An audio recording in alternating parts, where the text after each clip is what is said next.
अच्छा भाईजान, तो तुम मैं एक गेम भी खाई है।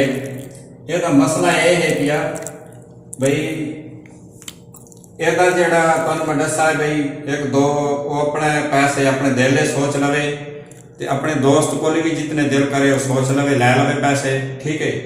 ਤੇ ਉਸ ਤੋਂ ਬਾਅਦ ਮੈਨੂੰ ਨਾ ਦੱਸੇ ਵੀ ਮੈਂ ਅਸਾਂ ਆਪਸ ਵਿੱਚ ਕਿਤਨੇ ਪੈਸੇ ਜਿਹੜਾ ਹੈ ਇਕੱਠੇ ਕੀਤੇ।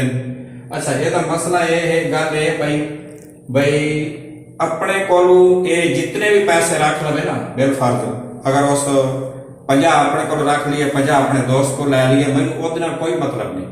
भावें उस 100 अपने को रखा है, 100 वो दूसरे को दोस्त को लै गए सी, वो मैंने कोई मतलब नहीं।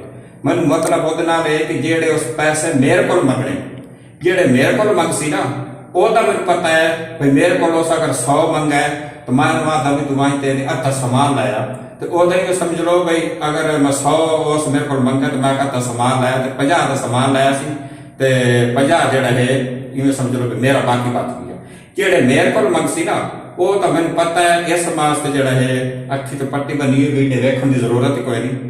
बिल्कुल देख जरा कैमरा मैन नेड़े हो तो दिखावे भाई ये समझना है भी इन्हें इस क्या किया है, 50 इस अपने को रखा है, 50 उस अपने दोस्त को लिए 100 हो गया।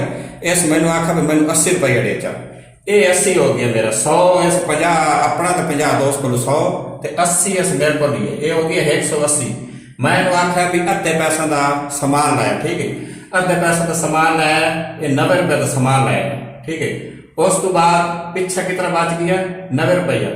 हुण मैं इनू आख्या भी जेड़े तो दोस्त को 50 अपना उधारा लिया भी वो 50 वापस कर दे, ये उस 50 वापसी कर दिता है।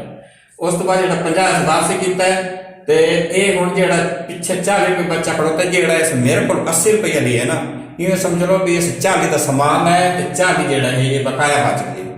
इस वीडियो का मकसद यही है, ये कोई जादू नहीं, कोई मकसद भी गेम नहीं, ये एक सीधा सीधा हिसाब है भाई पैसे उस जेड़े मेरे को मंगने ना तुम वो हिसाब लाना है भाई। अगर मेरे पास तुहाडे कोल 100 मंगता है, 50 मंगता है, 200 मंगता है, वो हिसाब लाना है भी मैं आदा भी अद्धे पैसे दवाते तू समान लाया।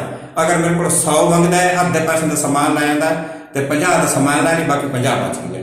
अगर वो मसले मेरे को 80 रुपया मंगता है तो वो 40 का समान लाया तो 40 रुपये बाकी बच गया। तो सही जो हिसाब लाने जेड़े मेरे को मंगसी ना पैसे वो तो हिसाब लाना आप पैसे क्या करे, जेड़ा अपने कट्ठे दिल सुचेसी दोस्त को वो कट्ठे करे ज्यादा थोड़े नो। अगर आपका 50 है दोस्त को 50 लगे, आपके को 100 है दोस्त को 100 लगे, अगर वो अग्गा पिछा करे तो वो फर्क आवे हिसाब का पता नहीं लगना। तो वो मसले की है गेम है भाई अगर 100 आप मंगता है,